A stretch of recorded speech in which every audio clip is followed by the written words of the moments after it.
Lecture du livre de Ben Sira le Sage, chapitre 15, les versets 15 à 20. Si tu le veux, tu peux observer les commandements. Il dépend de ton choix de rester fidèle. Le Seigneur a mis devant toi l'eau et le feu, et tend la main vers ce que tu préfères. La vie et la mort sont proposées aux hommes, l'un ou l'autre leur est donné selon leur choix. Car la sagesse du Seigneur est grande, fort est son pouvoir, et il voit tout. Ses regards sont portés vers ceux qui le craignent. Il connaît toutes les actions des hommes. Il n'a commandé à personne d'être impie. Il n'a donné à personne la permission de pécher. Parole du Seigneur. Psaume 118. Heureux ceux qui marchent suivant la loi du Seigneur. Heureux les hommes intègres dans leur voie, qui marchent suivant la loi du Seigneur. Heureux ceux qui gardent ses exigences, ils le cherchent de tout cœur. Heureux ceux qui marchent suivant la loi du Seigneur. Toi, tu promulgues des préceptes à observer entièrement. Puissent mes voix s'affermir à observer tes commandements. Heureux ceux qui marchent suivant la loi du Seigneur. Sois bon pour ton serviteur et je vivrai. J'observerai ta parole. Ouvre mes yeux, que je contemple les merveilles de ta loi. Heureux ceux qui marchent suivant la loi du Seigneur. Enseigne-moi, Seigneur, le chemin de tes ordres. À les garder, j'aurai ma récompense. Montre-moi comment garder ta loi, que je l'observe de tout cœur.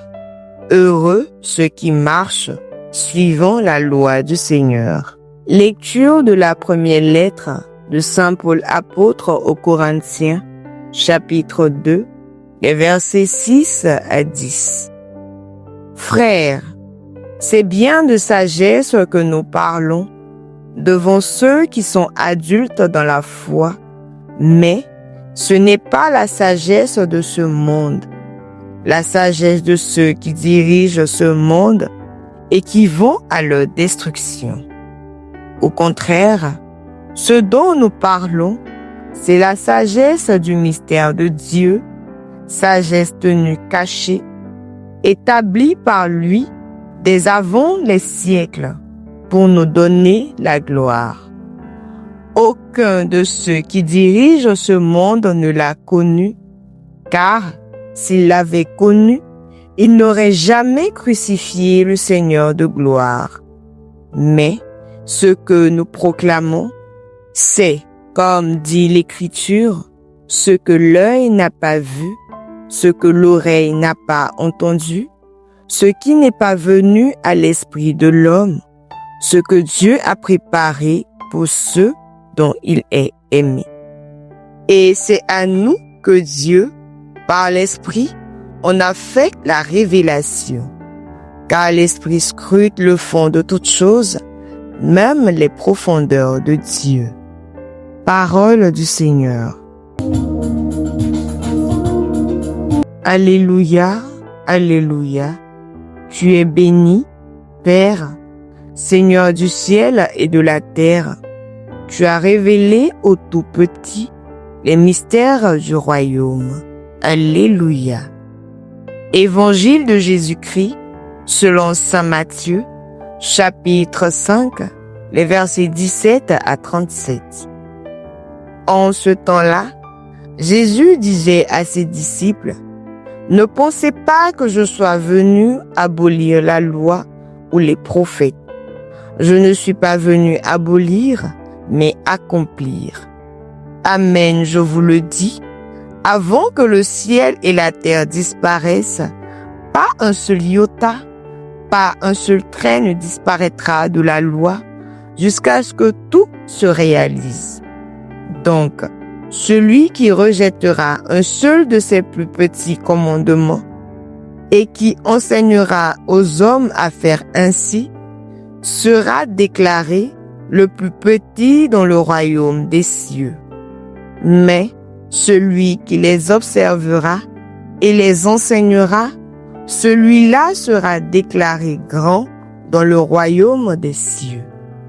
Je vous le dis, en effet, si votre justice ne surpasse pas celle des scribes et des pharisiens, vous n'entrerez pas dans le royaume des cieux.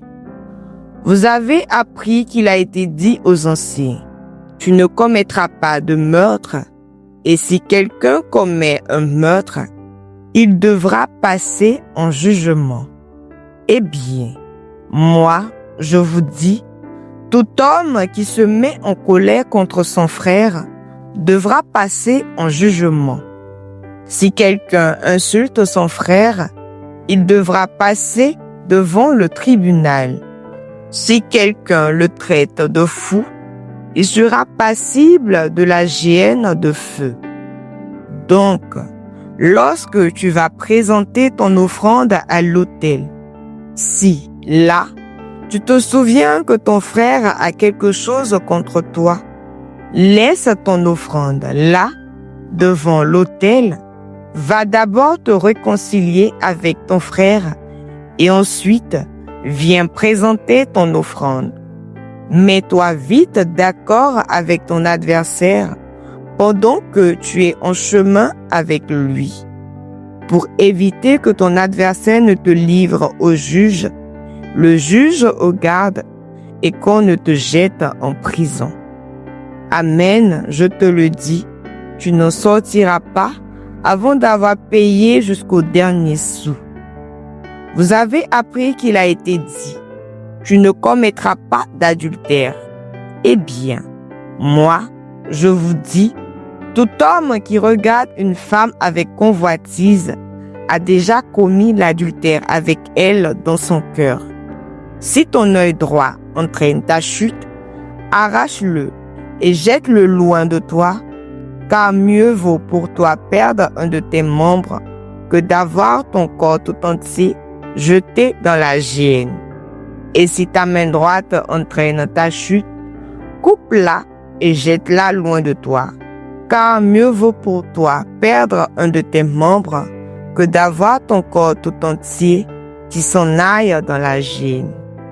Il a été dit également, si quelqu'un renvoie sa femme, qu'il lui donne un acte de répudiation.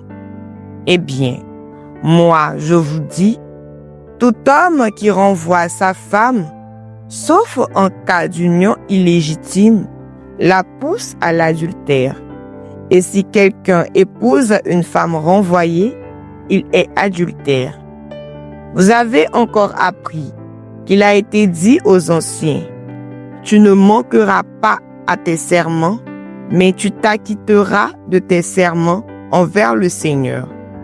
Eh bien, moi je vous dis de ne pas jurer du tout, ni par le ciel, car c'est le trône de Dieu, ni par la terre, car elle est son marchepied, ni par Jérusalem, car elle est la ville du grand roi.